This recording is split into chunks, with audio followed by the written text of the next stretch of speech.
ওয়ালাইকুম রহমতুল্লাহ।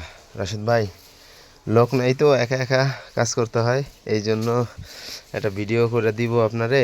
এই একা কিভাবে যে দিব, মানে একা একাই ভিডিও করতেছি, ঘাস কাটতেছি। এই যে অনেক সুন্দর, মানে সাইজটা খুব অ্যাকুরেট অ্যাকুরেট একটা সাইজ হয়। এই যে এখানে সাইজ হয়েছে ঘাসগুলা।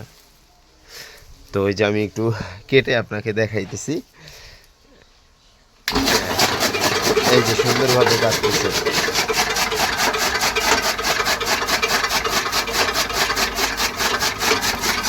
এখান থেকে দিলে আবার একটু ঘাস দেই, এই হচ্ছে আবার দেখি খড়। আর মানে দিয়ে সারা যায় না এটারে, মানে দিব আর সাথে সাথে মানে কাটা হয়ে যায়। এই হচ্ছে দিতেছি, এক করে 2-3 আটি খড় দেওয়া যায়। ঠিক আছে ভাই, আল্লাহ হাফেজ।